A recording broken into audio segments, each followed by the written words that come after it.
नम आंखें लिए एक नई कंपनी के ऑफिस में शहर के सबसे बड़े बिजनेसमैन का लड़का, शहर की लड़कियां मरती थी। लुक में वह किसी राजकुमार या हीरो से कम नहीं है। आज बहुत उदास एक नई कंपनी के ऑफिस में पिछले 3 घंटे से एक मुलाकात के लिए बेचैन बैठा था। हर 15 मिनट में रिसेप्शन पर बैठी लड़की से बार बार पूछ रहा था, क्या सर फ्री हुए, जिसकी तनख्वाह उसके ड्राइवर से भी कम थी। आज वह रिसेप्शनिस्ट उस लड़के पर चिल्लाकर बोली, आप अपनी जगह पर शांत बैठें, जब वक्त आएगा मैं आपको बता दूंगी। ऐसा पहली बार हुआ कि राज मल्होत्रा इतना बड़ा आदमी नौकरों की बात सुन रहा था। कुछ बात ऐसी थी कि राज मल्होत्रा की कंपनी दिवालिया होने वाली थी और उसको सारी उम्मीद इस नई कंपनी के मालिक से थी। शायद ये कंपनी का मालिक उसको दिवालिया होने से बचा ले। 3-4 घंटे इंतजार के बाद रिसेप्शनिस्ट उससे बोलती है, अब आप मैडम के कैबिन में जा सकते हैं। बॉस तक जाने से पहले राज को यह पता चल गया था कि इस कंपनी का बॉस कोई लड़का नहीं बल्कि एक लड़की है। कैबिन में पहुंचकर राज जब बॉस को देखता है तो दंग रह जाता है और कहता है, तुम और इस कंपनी की बॉस हो? यह हो ही नहीं सकता। जाओ, जाकर बॉस को बुलाओ। क्यों, मैं तुमको बॉस नहीं लगती? और अगर ऐसा है तो तुम जा सकते हो। नहीं नहीं, मैं तो बस पूछ रहा था। संजना, तुमको मेरी हालत का अंदाजा नहीं है, मैं किस हाल में हूँ। तुम अपनी जवान से मेरा नाम मत लो, मैडम कहो मुझे, नहीं तो धक्के मारकर ऑफिस से निकलवा दूंगी। सॉरी मैम, अब ऐसी गलती नहीं होगी, राज ने जिल्लत भरी आवाज में बोला। संजना, मुझे तुम्हारी और तुम्हारी कंपनी की सारी जानकारी है। जाओ अपने बाप से कह दो, तुमको बर्बाद होने से कोई नहीं रोक सकता। जो सब हुआ है मैंने ही किया है। यह बदला है मुझे धोखा देने का। कैसा धोखा? राज ने नम आंखों से कहा। भूल गए तुम? और तुम्हारे बाप ने मुझे कैसे ठोकर मारकर भगाया था? तुम्हारे बाप ने तो मुझे गंदा खून तक कहा था।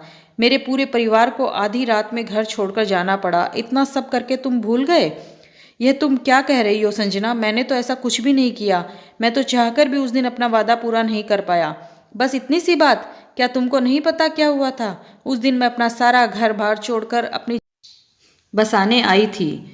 मैंने 4 घंटे इंतजार किया। उस रात का आंधी तूफान भी मुझे तुम्हारे पास आने से नहीं रोक सका। उस तेज बारिश में 4 घंटे खड़े खड़े मैंने अपने अरमानों को जलते देखा।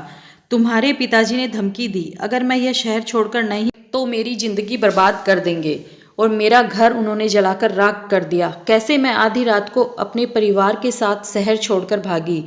कैसे मेहनत मजदूरी करके मैंने अपने परिवार को पाला, छोटी बहन को पढ़ाया। तुम्हें कुछ भी नहीं मालूम? तुम्हें कैसे मालूम होगा? तुम तो अपने महल में आराम से सो रहे होंगे। तुम तो सबसे रईस बाप की औलाद हो जिसको गंदी लड़की से प्यार हो गया था। ये क्या कह रही हो तुम? तुम्हारे साथ सच में ये सब हुआ है? तो आज से मैं अपने बाप की शकल तक नहीं देखूंगा। तुमको मालूम नहीं मैंने कितनी कोशिश की तुमको ढूंढने की, कितनी बार मैंने अखबारों में छपवाया। तुमने तो पढ़ा होगा।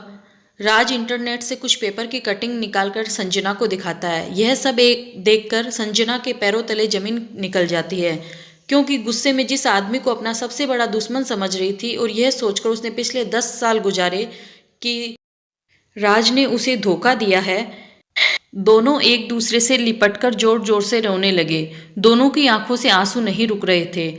10 साल पहले संजना राज के ऑफिस में काम करने के लिए आई थी। बिजनेस में बहुत होशियार एक सीधी सी लड़की, जिसको अपने मालिक के लड़के से प्यार हो जाता है। राज भी संजना से बहुत प्यार करता है। दोनों एक दूसरे से शादी करने के लिए राजी हो जाते हैं, पर यह बात राज के पिता को पता चल जाती है। राज और संजना दोनों भागकर शादी करने की तैयारी कर लेते हैं। उस रात राज के पिता उसको घर पर रोक लेते हैं। संजना के घर में आग लगाकर उसको शहर छोड़ने पर मजबूर कर देते हैं।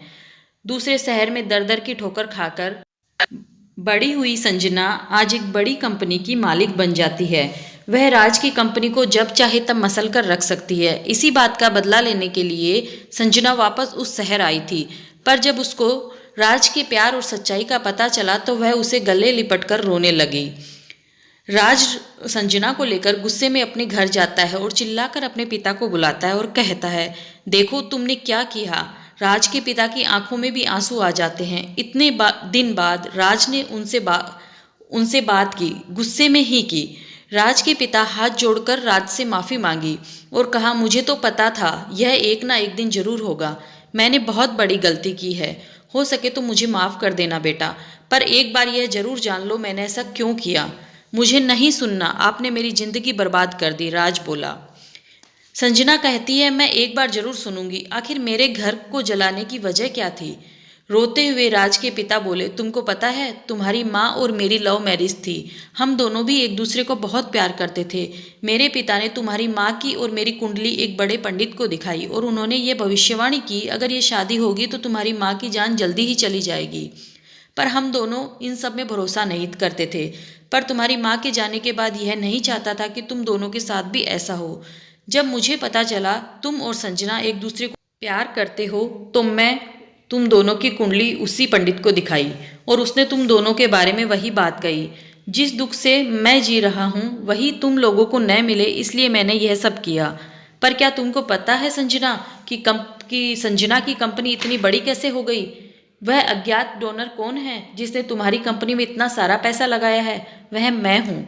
क्या आप? संजना के पैरों तले से जमीन निकल गई। हाँ, मैं अपनी गलती का भुगतान जैसे मैं कर सकता था मैंने किया। फिर मैं तुम दोनों से हाथ जोड़कर माफी मांगता हूँ। तीनों एक दूसरे से लिपटकर रोने लगे। आज सबकी जिंदगी से गलतफहमी का बोझ उतर गया। संजना और राज ने कुंडली का निदान करवाकर शादी कर ली और सब खुशी खुशी रहने लगे।